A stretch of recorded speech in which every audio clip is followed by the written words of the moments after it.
Hola hermanos católicos, hoy quiero prevenirlos sobre este personaje quien se la pasa ofendiendo a varios sacerdotes, hermanas y hermanos católicos quienes hacen su trabajo de evangelización por TikTok tratándolos de mentirosos, de herejes, comportamiento típico de los protestantes que persiguen a los hijos de Dios. Entonces vamos a desmentirlo.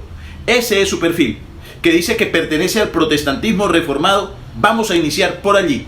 Las iglesias reformadas son iglesias cristianas protestantes relacionadas históricamente con la doctrina de Juan Calvino. Surgieron por primera vez en Europa en el siglo XVI dentro de la Reforma protestante. Lo primero que podemos decir es que no pertenece a la iglesia de Jesucristo, quien existió hace 2000 años, y esta iglesia solo viene desde el siglo XVI. Es fundada por hombres herejes, entre otras cosas. Mateo 28:19. Id pues y haced discípulos a todas las gentes, bautizándolas en el nombre del Padre y del Hijo y del Espíritu Santo. San Mateo 28:20. Y enseñarles a guardar todo lo que yo os he mandado.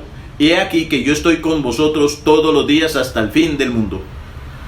Es decir, la iglesia cumple su misión desde que Jesús lo ordenó. Por lo tanto, los fundados en el siglo XVI no son la iglesia de Jesús. Y la Biblia nos advierte contra ellos. Primera de Timoteo capítulo 6 del 3 al 5. Si alguno enseña otra cosa y no se atiene a las sanas palabras de nuestro Señor Jesucristo y a la doctrina que es conforme a la piedad, está cegado por el orgullo y no sabe nada, sino que padece la enfermedad de las disputas y contiendas de palabras, de donde proceden las envidias, discordias, maledicencias, sospechas malignas, discusiones sin fin, propias de gente que tiene la inteligencia corrompida, que están privados de la verdad y que piensan que la piedad es un negocio.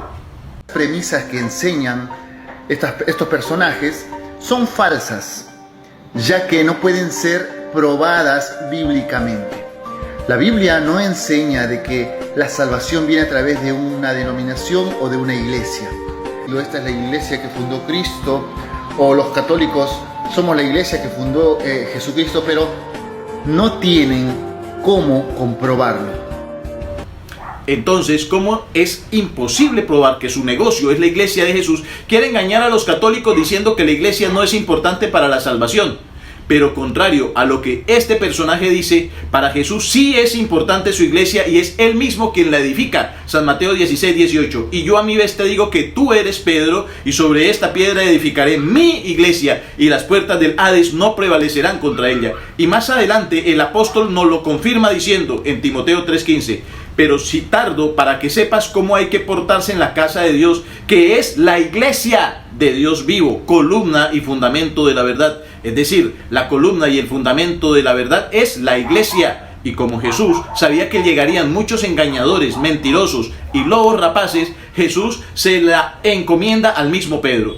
En San Juan 21:17 le dice por tercera vez: Simón de Juan, ¿me quieres? Se entristeció Pedro de que le preguntase por tercera vez: ¿me quieres? Y le dijo: Señor, tú lo sabes todo, tú sabes que te quiero.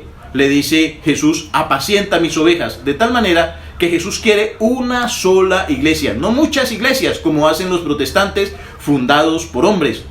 En Juan 17:21, para que todos sean uno, como tú, Padre, en mí y yo en ti, que ellos también sean uno en nosotros, para que el mundo crea que tú me has enviado. Hermanos, queda claro que Jesús quería una iglesia y se la encargó a Pedro y a sus sucesores. He aquí la lista de los primeros 23 papas. Claro, los protestantes ni existían en esa época y no son la iglesia de Jesús. ¿Por qué? 2 Corintios 11 del 13 al 14. Porque esos tales son unos falsos apóstoles, unos trabajadores engañosos que se disfrazan de apóstoles de Cristo, y nada tiene de extraño que el mismo Satanás se disfraza de ángel de luz. Hermano católico, no te dejes engañar por este personaje. Bendiciones, feliz jornada.